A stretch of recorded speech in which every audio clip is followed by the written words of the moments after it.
Televisión Legislativa del Ecuador les da la cordial bienvenida al programa Construyendo Leyes, un espacio para que ustedes puedan conocer el trabajo realizado al interior de las comisiones especializadas y ocasionales. Aquí la información.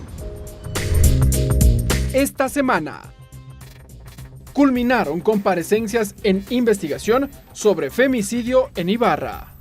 Avanza trámite de propuesta legal para reducir plásticos de un solo uso. Proyecto de reformas a ley de discapacidades recibe nuevos aportes en la Comisión de Salud. La Comisión de Educación recibió a Saúl Proaño, cantante ecuatoriano, quien plantea reformas a la Ley de Cultura. Él sostiene que la iniciativa Uno por Uno no ha arrojado resultados positivos. Antes de recibir en comisión general al cantante ecuatoriano Saúl Proaño, la presidenta de la mesa, Silvia Salgado, manifestó que no se ha podido coordinar con los ministros para que comparezcan frente al tema del presupuesto educativo. Informarles a ustedes la preocupación que tenemos respecto de que no se acuerda con el ministro de Educación, con el ministro de Finanzas y con el ministro de Trabajo sobre su comparecencia.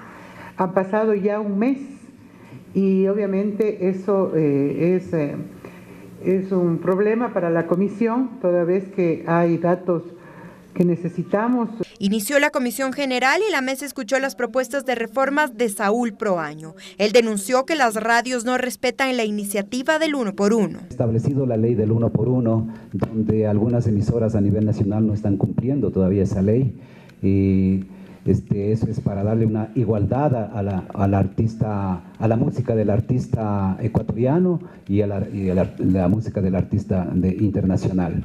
Además dijo que la piratería es uno de los problemas que la industria ecuatoriana atraviesa.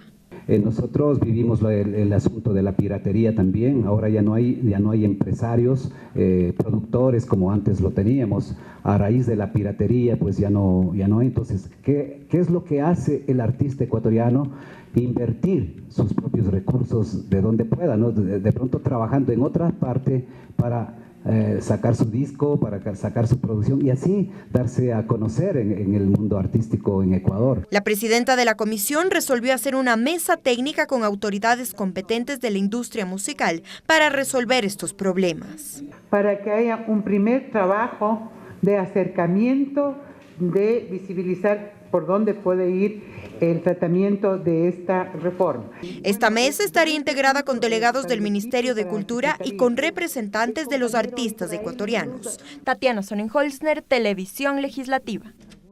La Comisión de Gobiernos Autónomos recibió al asambleísta Mae Montaño, quien expuso los alcances de su proyecto de reformas a la Ley de Ordenamiento, Uso y Gestión de Suelo.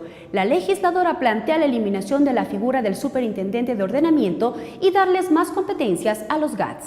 La asambleísta Mae Montaño plantea este proyecto de reformas, pues considera que la ley orgánica tiene irregularidades. Esas inconstitucionalidades tienen que ver con una afectación a la autonomía y a los procesos descentralizadores de los gobiernos seccionales. Ella plantea que es necesario asignar recursos para que los gobiernos autónomos puedan autorregularse y que no es necesario una superintendencia de ordenamiento territorial. Absolutamente definitiva en eso, no se requiere una superintendencia de ordenamiento territorial. Por tanto, no solamente que eso le hace bien al país, no solamente que eso le hace bien a los gobiernos autónomos descentralizados, que tienen que hacerse responsables de su autorregulación y de sus normas. El vicepresidente de la mesa, Javier Cadena, dijo que se debe escuchar a los superintendentes de ordenamiento territorial para que informen cuál es su labor y si es necesario o no la figura dentro de esta ley. Un seminario, un debate donde se los invite a los compañeros de la superintendencia, con todos los compañeros también aquí de la comisión y podamos tener una decisión global y más consensuada y discutida por parte de la comisión. El asambleísta Guillermo Celia apoya esta propuesta de reforma. Sin embargo, dijo que es necesario fortalecer la redacción en cuanto a las competencias que tienen los gobiernos autónomos. Porque ahora está en todo un proceso el traslado o traspaso de la competencia del tránsito, sobre todo, a los gobiernos locales. La Comisión de Gobiernos Autónomos continúa analizando las propuestas de reforma a la Ley de Ordenamiento Territorial, previo a la elaboración del informe para primer debate. Tatiana Sonnenholzner, Televisión Legislativa.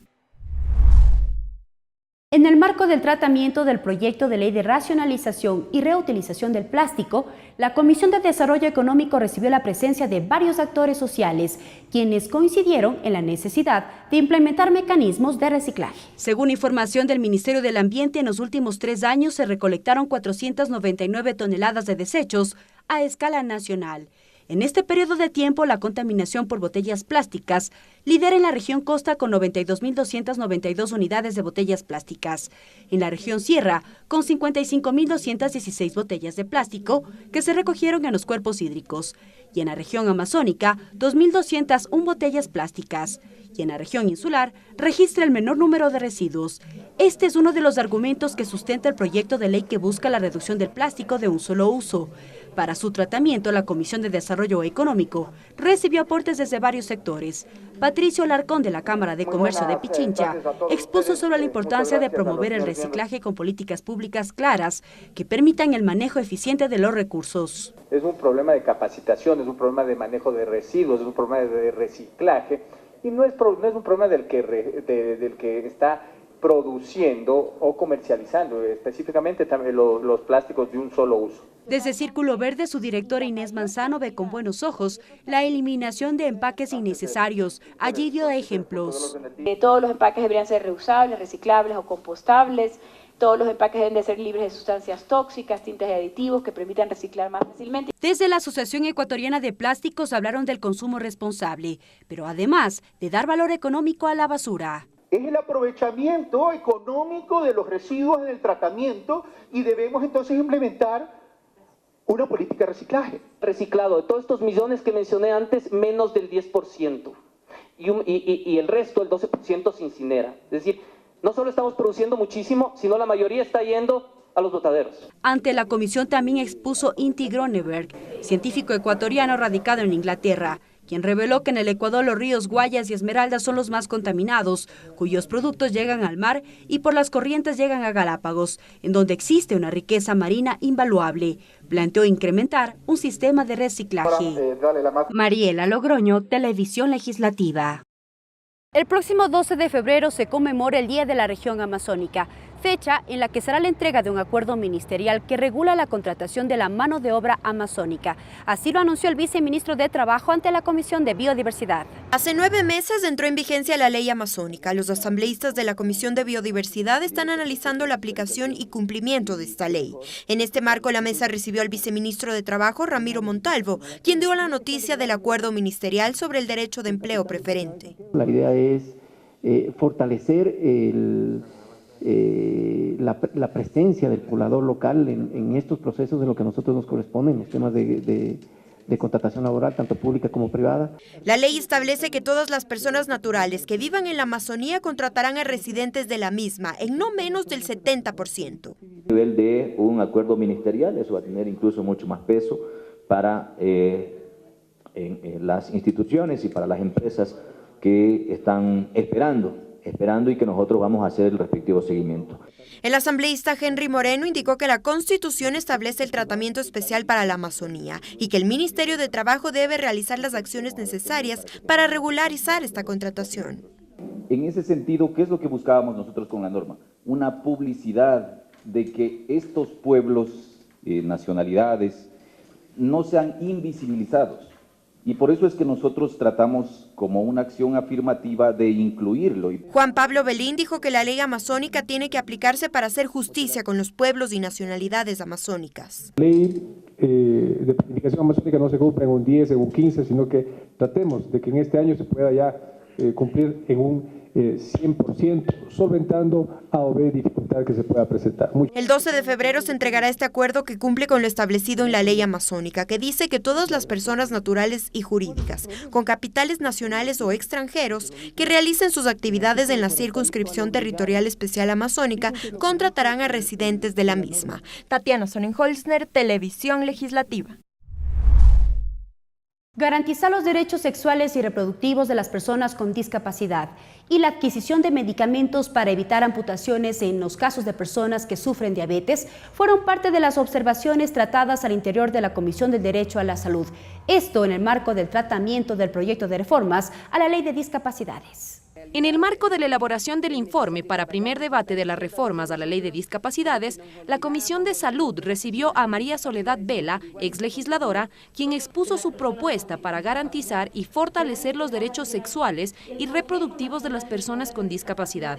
Mencionó la importancia de que las entidades de educación y salud trabajen en conjunto para que se pueda entregar la información adecuada a este sector vulnerable. Lograr que el Estado garantice una atención integral que incluya la atención psicológica, la inseminación artificial, entre otros temas, y garantizar que todas las personas con discapacidad puedan tener una información a través del lenguaje, a través de los medios y las herramientas que le permitan informarse adecuadamente.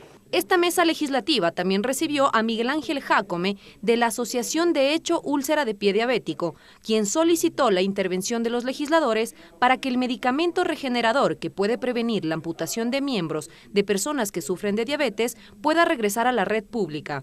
Resaltó además el ahorro que representa para el Estado el poder entregar a tiempo este medicamento a quienes padecen esta enfermedad. En el año 2012 al 2017, existía en el Ecuador un medicamento que se distribuía a través de la red pública de salud. Este medicamento evitaba que lleguemos a esta amputación.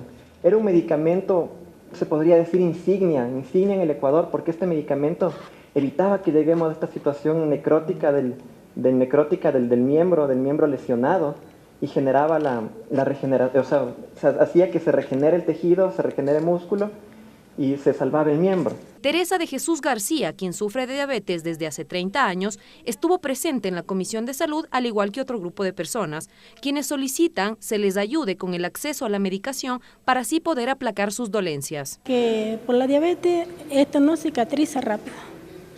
Y para mí que la verdad es que yo si le pidiera al gobierno que nos ayude, especialmente que ya no haya amputaciones, que haya un medicamento que controle esto, porque es muy penoso. La Comisión de Salud se comprometió a trabajar para resolver estos casos. En los próximos días continuarán recibiendo a ONGs y a la sociedad civil para receptar aportes que nutran la reforma. Jennifer Carrera, Televisión Legislativa. La Comisión de Relaciones Internacionales concluyó con el ciclo de comparecencias en el marco del tratamiento de la resolución sobre las acciones e inacciones desarrolladas en el caso de Diana R., asesinada por su pareja en Ibarra.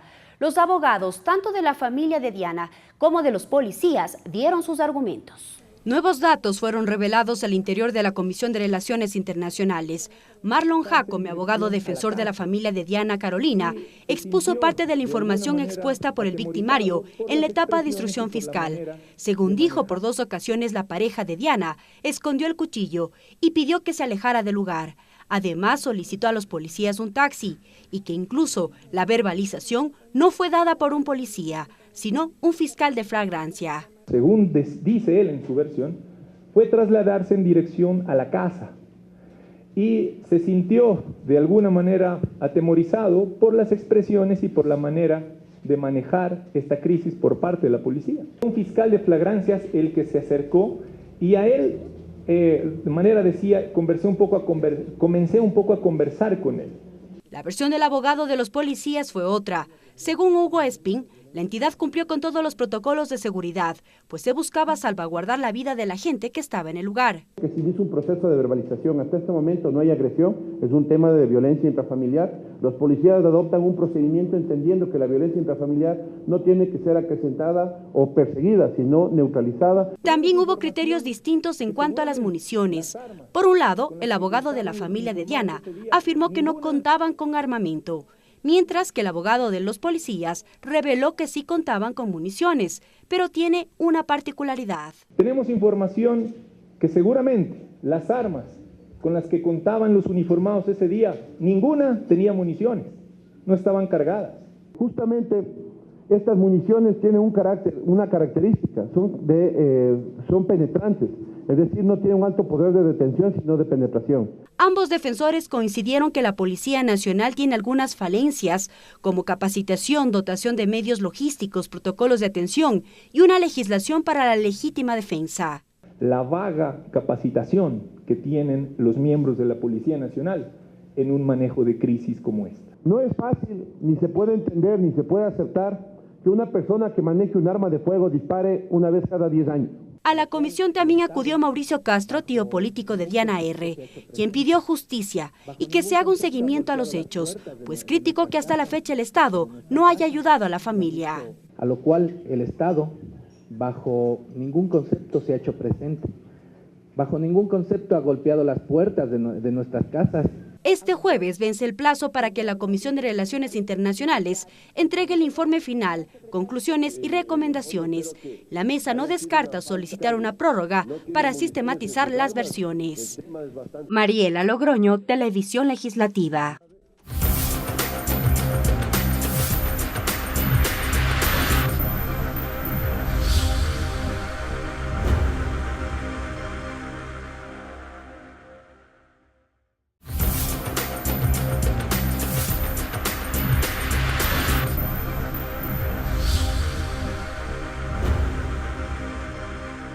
Días atrás, el asesinato de Diana R. en manos de su pareja conmocionó al país entero. De manera inmediata, la Asamblea Nacional reaccionó a través de una resolución que exhorta a las autoridades, condena estos actos de violencia. Además, solicita la comparecencia de varias autoridades para conocer las acciones e inacciones dentro de este caso de Diana R. Ya me acompaña la asambleísta Ana Belén Marín. Ella es vicepresidenta de la Comisión de Relaciones Internacionales. Gracias por acompañarnos, asambleísta. Básicamente, la mesa legislativa ha recibido a los representantes de la policía, quienes estaban a cargo del operativo, también a los representantes del ministerio. ¿Qué se pudo recabar de estas comparecencias? Bueno, en primera instancia, recordar que en las comparecencias lo que nosotros hemos logrado es separar en dos momentos. Uno, en el tema institucional, por supuesto, y otro el tema familiar. En el tema institucional han comparecido varias instituciones, la Policía Nacional en los diferentes rangos y responsabilidades y, por supuesto, la señora ministra del Interior. Como resultado de esas comparecencias, nosotros hemos podido identificar y llegar a varias conclusiones importantes que todavía estamos en un proceso de discusión que llevaremos ya a la aprobación del informe. Sin embargo, la discusión ha recaído principalmente en tres ejes. El primero, que se requiere fortalecer las capacidades y los conocimientos de reacción de la policía en derechos humanos, en violencia intrafamiliar, pero también en el uso progresivo de la fuerza. En este momento el país cuenta con un acuerdo ministerial, el 4472, en el cual menciona cuáles son los pasos y los procedimientos para llevar a cabo respecto al uso progresivo de la fuerza.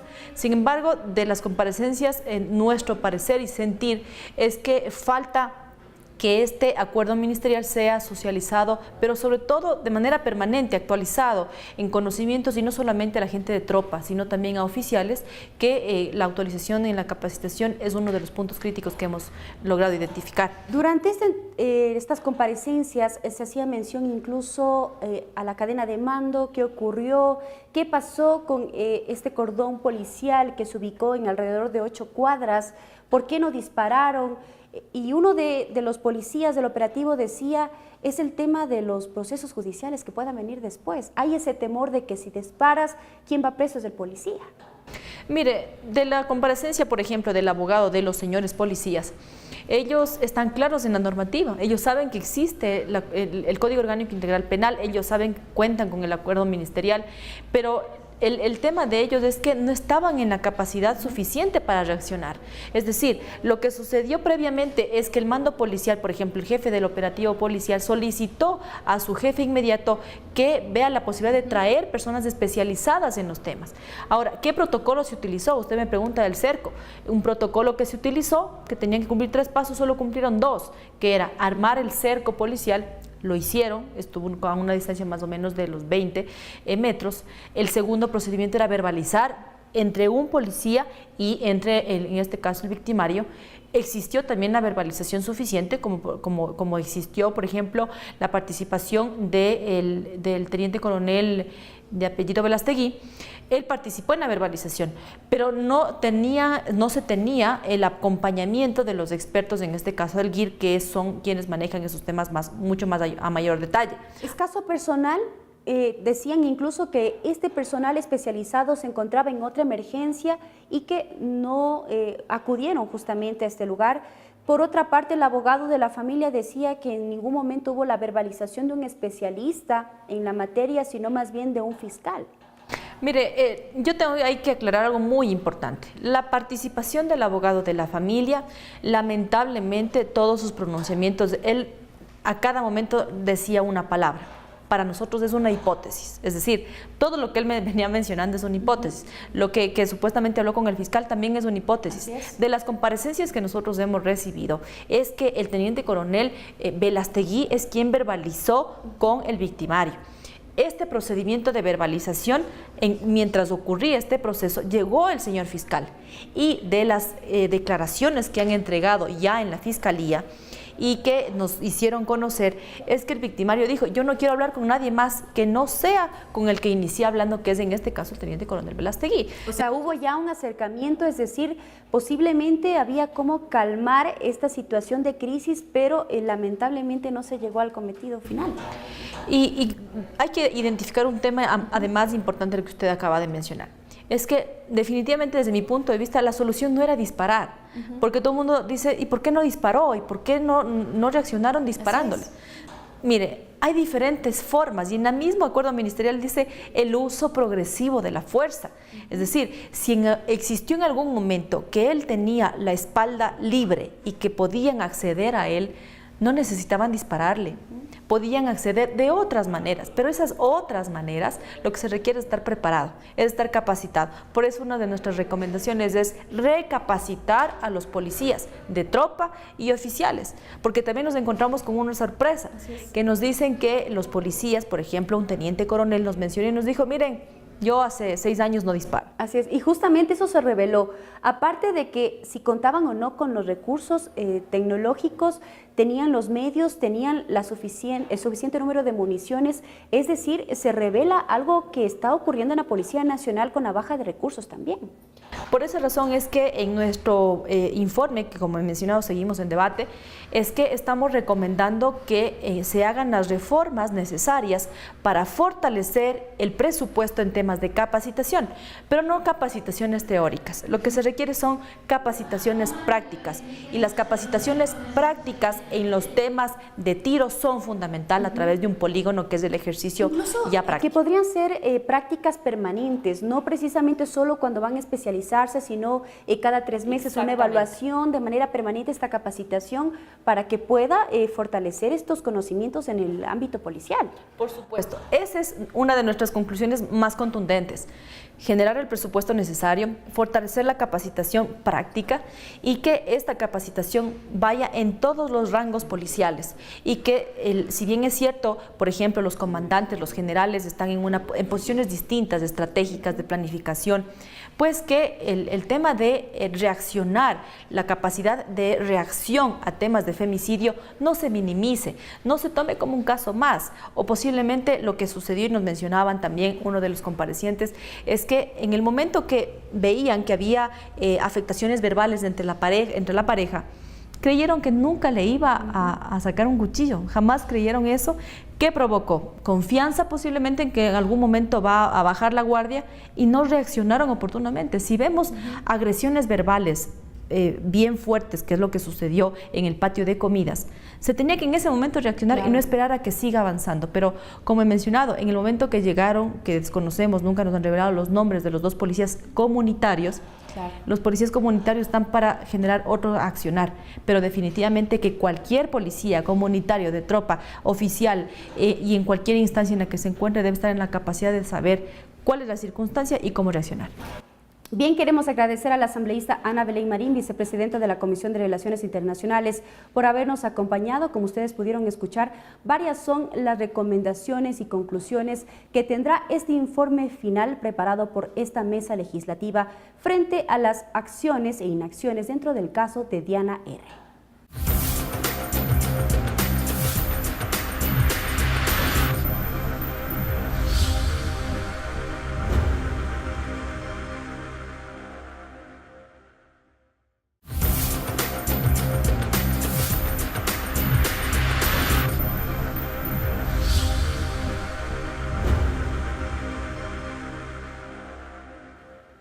La custodia compartida por mutuo acuerdo fue tema de análisis al interior de la Comisión Ocasional de Niñez en el marco del tratamiento del proyecto de ley interpretativa al artículo 106 del Código. Los invitados coincidieron en que se debe llegar a consensos entre las partes y que prevalezca el interés superior del niño. Los temas de familia deben ser tratados desde su realidad. No se trata de contar con más normas que desconozcan la situación de los niños y sus padres. Fue el criterio de Ramiro García, presidente del Colegio de Abogados de Pichincha, ante la Comisión Ocasional de Niñez. Desde su experiencia, resaltó la importancia de contar con un acuerdo firmado cuando se da la custodia compartida, a fin de garantizar, dijo, los derechos de nuestros hijos. Que exista una conformidad y que además el padre que tiene la custodia tenga la posibilidad unilateral, en ese caso, de revocar su consentimiento. Esa es otra cosa que se tiene que dejar absolutamente en claro. En cifras reveló que el 85% de los progenitores tiene pendiente el pago de pensiones alimenticias, convirtiéndose, explicó, en una situación mucho más compleja para la persona que está a cargo del niño. Para ello planteó que se considere nuevamente el apremio personal. El momento en que el papito irresponsable no paga las pensiones alimenticias y sabe que no le va a pasar nada, lo hace con más gusto. Entonces, esa conminación penal, esa posibilidad de apremio personal, reducía, digamos, un poco la morosidad. Un criterio que coincidió Isabel Chantaxi desde el Consejo Nacional para la Igualdad Intergeneracional. Destacó el rol de los jueces, pero sobre todo la necesidad de un acuerdo avalado por la justicia, en función del interés superior de los niños, niñas y adolescentes. El acuerdo, ¿no es cierto?, entre los intervenientes se cumpla. Él avala este acuerdo en función no de la discrecionalidad, como bien decía mi anterior presentación, sino en función del interés superior del niño. Los integrantes de la comisión también expusieron sus observaciones. Porque la idea no es que prioricemos el conflicto, sino que prioricemos el acuerdo, que sean los progenitores los que lleguen a un acuerdo sobre el tema de la tenencia de sus hijos. En donde habla del interés superior, en donde habla de que se pruebe además que la madre está apta para poder realizar esta tenencia. La Comisión Ocasional prevé contar con nuevos aportes al proyecto de ley interpretativa al artículo 106 del Código de la Niñez y Adolescencia. Mariela Logroño, Televisión Legislativa. En los próximos días deberán rendir su versión ante la Comisión Ocasional de Tránsito las autoridades de la Agencia Nacional de Tránsito, Ministerio de Transporte y Automotores de la Sierra, a fin de que expliquen el supuesto cambio de homologación de un vehículo. El denunciante presentó las acciones legales ante la mesa. Este es el chasis del vehículo que adquirió José Luzón tiempo atrás y que desde su compra ha generado problemas. Según indica, adquirió una volqueta que no estaba diseñada como tal, sino con partes de un camión.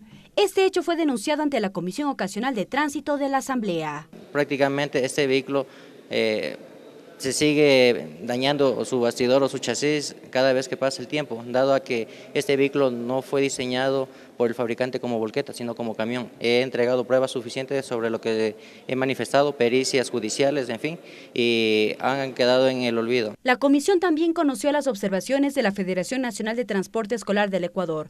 Osvaldo Martínez, representante, solicitó se analice el carácter intracantonal. Explicó las razones. Debe ser considerado el transporte escolar como transporte no intracantonal, sino interprovincial e intraprovincial, para poder movilizarnos de un cantón a otro, porque eso estamos teniendo como dificultad en este momento. Luego fue el turno de Luis Azog en representación del transporte técnico logístico.